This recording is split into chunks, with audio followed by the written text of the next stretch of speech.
How giving too much can ruin your relationships. Let me ask you something. Have you ever given so much of yourself to someone, your time, your energy, your love, that you ended up feeling empty? Maybe you thought, if I give more, they'll appreciate me. If I sacrifice enough, they'll see how much I care, but instead of gratitude, what you got in return was resentment, neglect, or even worse, nothing at all. How does that happen? How can giving, something we're told is noble and selfless, end up destroying relationships, the very thing we're trying to nurture? This is one of the most paradoxical truths about human connection. Giving too much can ruin the relationships you care about most. It sounds counterintuitive, doesn't it? After all, we're raised to believe that giving is the foundation of love, friendship, and community. But be selfless, they say. Put others first. And while there's deep wisdom in those ideas, there's also a hidden danger when giving becomes one-sided, excessive, or rooted in fear. It doesn't just harm you, it harms the relationship itself. In this video, we're going to explore why that happens, how to recognize when you're giving too much, and what it really means to give in a way that strengthens, rather than weakens, your relationships. Let's start with the psychology of giving. On the surface, giving seems simple. You offer something, your help, your time, your support, and the other person benefits. But beneath the surface, giving is far more complex. Every act of giving carries an unspoken expectation, even if you don't realize it. That expectation might be as simple as wanting to be appreciated, or as deep as hoping to feel needed, loved, or valued. And there's nothing wrong with that. It's human nature to want a sense of reciprocity in our relationships. The problem arises when giving becomes a substitute for boundaries, self-worth, or honest communication. Click subscribe to this channel to get more profound spiritual lesson. Here's a question to reflect on. Why do you give? Is it because you genuinely want to help, or is it because you're afraid of what will happen if you don't? Are you giving out of love, or are you giving out of fear? Fear of rejection, fear of being seen as selfish, fear of losing the relationship altogether. The truth is, many of us give not because we're overflowing with generosity, but because we feel we have to. We think, if I don't give enough, they'll leave. If I don't sacrifice, I'll lose their love, and so we give and give until there's nothing left. But what happens when you give from a place of fear instead of strength? You teach the other person to take. This brings us to a crucial point. When you give too much, you unintentionally create imbalance. Relationships thrive on mutuality, two people giving and receiving in a way that feels equal and fair. But excessive giving disrupts that balance. It puts one person in the role of the giver and the other in the role of the taker. Over time, the taker becomes accustomed to receiving without effort, while the giver becomes resentful and drained. This dynamic erodes respect, intimacy, and trust, the very foundations of a healthy relationship. Let me share a metaphor. Imagine you're carrying a bucket of water. Every time you give to someone, you pour a little water from your bucket into theirs. There's nothing wrong with that. Giving is part of what makes relationships meaningful. But here's the catch: if you keep pouring without refilling your own bucket, what happens? Eventually you run out of water. And when your bucket is empty, you can't give to anyone, not even yourself. Worse, the person you've been giving to might not even notice your bucket is empty. Why? Because you've taught them to expect your giving as a constant, unchanging flow. They've forgotten, or maybe never realized, that you need to be replenished too. Ask yourself, whose bucket have I been filling, and at what cost to my own? But giving too much doesn't just drain you, it can also backfire in ways you might not expect. When you give excessively, you risk sending an unintended message that your worth in the relationship is tied to what you can provide. You may think you're showing love, but what the other person might hear is, "I don't believe I'm enough as I am, so I have to overcompensate." Over time, this can create feelings of guilt or even resentment in the person receiving your efforts. They may start to feel smothered, or they may take your giving for granted, assuming it will always be there. Either way, the relationship suffers. So, what's the solution? How do we give in a way that's healthy, sustainable, and truly meaningful? It starts with boundaries. Boundaries aren't walls, they're bridges. They're a way of saying, "I value this relationship, but I also value myself." When you set boundaries around your giving, you're not being selfish or being honest. You're saying, "I want to give to you, but I also need to give to myself." The second step is to examine your motivations. Before you give, pause and ask yourself, why am I doing this? Am I giving because I want to, or because I feel I have to? Am I giving out of abundance or out of fear? This kind of self-reflection can help you untangle your intentions and make sure your giving is a choice, not an obligation. Finally, remember this: real giving doesn't come from a place of self-sacrifice, it comes from a place of self-respect. When you respect yourself, your giving becomes an act of strength, not desperation. It becomes a way to connect, not to control. And most importantly, it creates space for the other person to give back. The role of boundaries, how saying no can make your relationships stronger. Let me ask you something. When was the last time you said no to someone you care about? Did you feel guilty? Did you worry they might think you don't care? Or worse, that they might pull away from you? For many of us, no is one of the hardest words to say, especially in relationships. We're afraid it will hurt the other person, or that it will make us seem selfish or unkind. But here's the paradox: saying yes to everything can do far more damage than saying no ever could. In fact, one of the most loving things you can do for yourself and for others is to set clear, firm boundaries. Boundaries are often misunderstood. When people hear the word, they imagine walls, barriers, or even rejection. But boundaries aren't about shutting people out, they're about creating healthy spaces where love, respect, and trust can thrive. A boundary is simply this: a clear understanding of what you can give without losing yourself in the process. It's a way of saying, "I love you, but I also need to take care of myself." And here's the truth: without boundaries, giving becomes unsustainable. It stops being an act of generosity and turns into an act of self-neglect. Think about it this way: when you give without boundaries, you're teaching others how to treat you. If you always say yes, even when you're tired, stressed, or overwhelmed, you're signaling to the other person that your needs don't matter. Over time, this creates a dynamic where they expect you to give endlessly, and you feel increasingly resentful. But here's the thing: you're not just protecting yourself. When you set boundaries, you're protecting the relationship too. Without boundaries, relationships become unbalanced, one-sided, and ultimately unsustainable. Let's pause here and reflect: why is saying no so hard?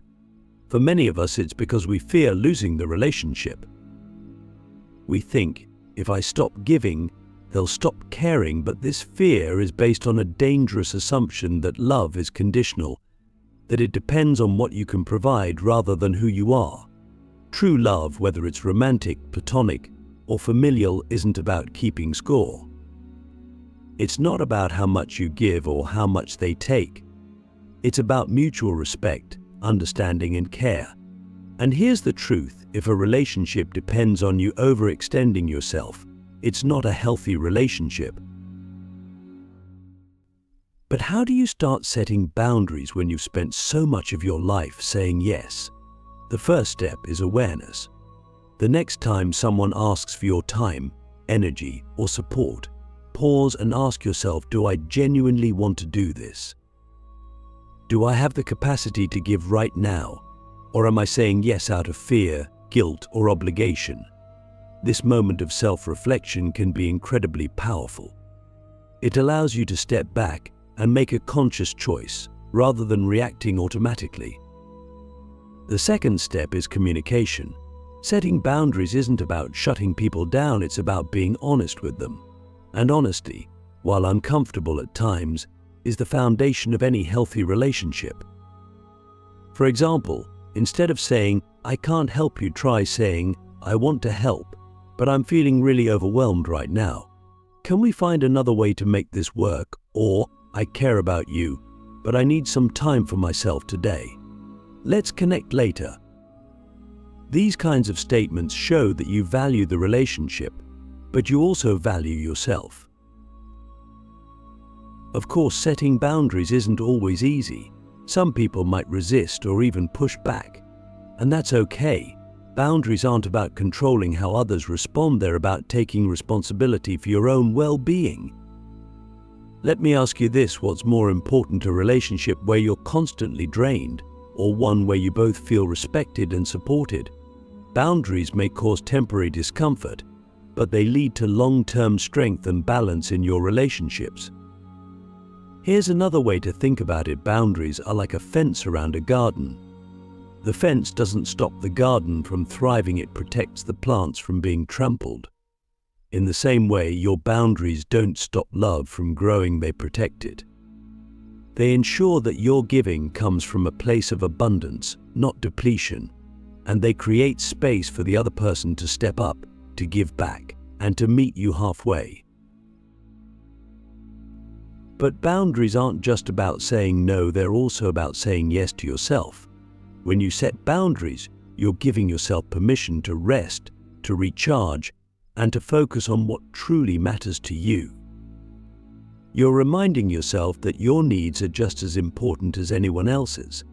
And when you do this, something incredible happens: your relationships start to shift. They become less about obligation and more about genuine connection. So, let me ask you one final question for this part. What would happen if you started saying no, not out of selfishness, but out of love? What would change in your relationships if you stopped giving out of fear and started giving from a place of balance, honesty, and respect? The answer might surprise you, because when you set boundaries, you're not just protecting yourself, you're creating the conditions for your relationships to truly flourish. The power of mutuality, how balanced giving builds stronger, healthier relationships. Let me ask you something: what makes a relationship truly thrive?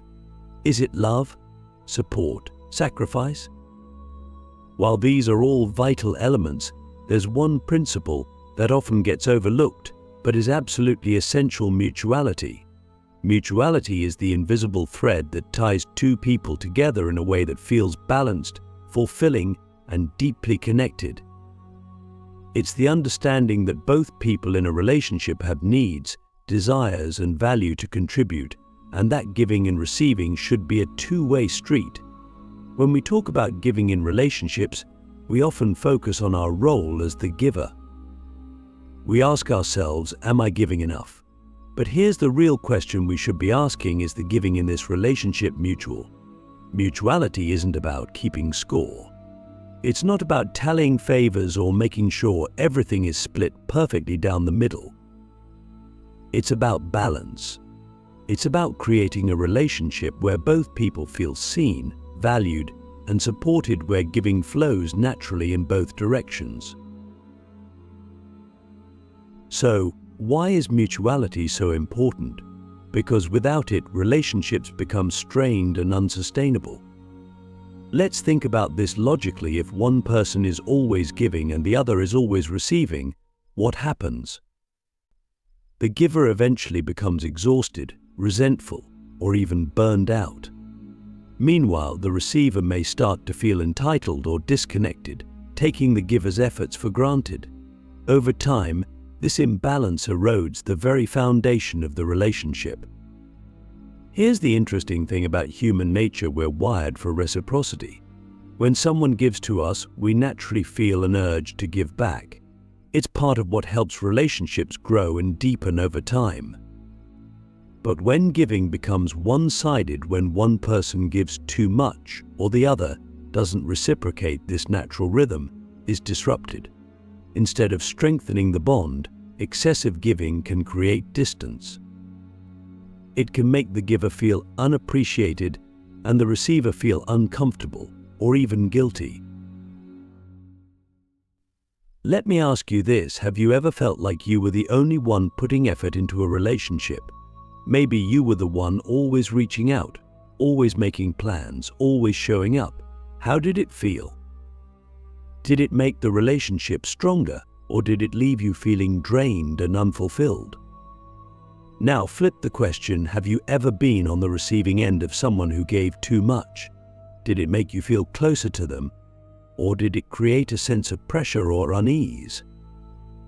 These experiences highlight a powerful truth: relationships thrive when giving is mutual and falter when it's not. But mutuality doesn't mean giving in the exact same way. It's not about matching each other's efforts tit for tat. Mutuality is about recognizing and honoring each other's unique contributions. One person might give through acts of service, like helping with practical tasks, while the other gives through emotional support, like listening and offering comfort. The key is that both people feel their efforts are valued, and that the relationship is a space where they can both give and receive. So, how do we cultivate mutuality in our relationships? The first step is communication. Mutuality often breaks down because one person doesn't realize the other is feeling overwhelmed, unappreciated, or unsupported. Open, honest conversations about expectations and needs are essential. For example, you might say, "I love supporting you, but I'm feeling a little stretched thin. Can we find a way to share the load more evenly?" Or, "I've noticed you've been doing a lot for me lately, and I want to make sure I'm giving back in a way that feels meaningful to you." The second step is to pay attention to the balance of giving and receiving in your relationships. Ask yourself, am I giving too much? Am I allowing the other person to give to me? Sometimes, in our eagerness to help or support, we unintentionally deprive the other person of the opportunity to give. Remember, giving isn't just a responsibility, it's also a privilege. It's how we show love, care, and commitment. By allowing others to give, we create space for mutuality to flourish. Finally, mutuality requires self-awareness. You can't give in a healthy, balanced way if you're not in tune with your own needs and limits. This is where boundaries come back into play. When you respect your own boundaries, you create a foundation for mutual respect in the relationship. You're not just giving because you feel obligated, you're giving because you genuinely want to. And when you give from a place of abundance, you inspire the other person to do the same. Let me leave you with this question: what would your relationships look like if giving and receiving were truly balanced? Imagine a relationship where both people felt supported, appreciated, and valued, where giving wasn't a burden, but a joy. That's the power of mutuality. It's not just about what you give, it's about what you create together. And when mutuality is present, relationships aren't just stronger, they're transformative. The art of healthy giving: how to give without losing yourself. Let me ask you something: what does it mean to give in a way that strengthens relationships without weakening yourself? Giving is often seen as a virtue, but like any virtue, it requires balance. When we give from a place of strength and authenticity, it can deepen our connections, build trust, and foster mutual respect. But when we give without boundaries, without self-awareness, or without consideration for our own needs, it can lead to exhaustion, resentment, and even the breakdown of the relationship we're trying to nurture. Healthy giving is an art, a delicate balance between generosity and self-respect. And the first step to mastering this art is understanding that you cannot give what you don't have. Think about it: if you give all of your time, energy, or love without replenishing yourself, you'll eventually run out. You'll feel depleted, and the other person, no matter how well-intentioned, won't be able to fill that void for you. That's why self-care isn't selfish, it's essential. When you take care of your own needs, you're not just benefiting yourself, you're ensuring that you can show up fully and authentically for others. Here's a question to ponder. Are you giving because it feels good, or because you feel like you have to? When giving becomes an obligation or a way to avoid conflict, it stops being healthy. True giving comes from a place of abundance, not fear. It's about sharing your energy, time, or resources because you genuinely want to, not because you're afraid of disappointing someone or losing their approval. To give in a way that's healthy and sustainable, you need to stay connected to your own limits. But before you say yes to someone, pause and ask yourself, do I have the capacity to give right now? Will this bring me closer to the person I'm helping, or will it create resentment? It's okay to say no. In fact, saying no can often be the most loving thing you can do for yourself and for the other person. It shows that you value your own well-being and that you trust the relationship enough to set boundaries. Finally, healthy giving requires trust, not just in the other person, but in the relationship itself. When you give without fear, you're saying, I trust that this connection is strong enough to handle honesty, balance, and mutual respect. And when both people give in this way, something beautiful happens. The relationship becomes a place where both can grow, thrive, and be themselves. So, let me leave you with this final thought. The best kind of giving doesn't deplete you, it completes you. It's not about sacrifice, it's about connection. And when you give in a way that honors both yourself and the other person, you're not just building a relationship, you're building something that lasts.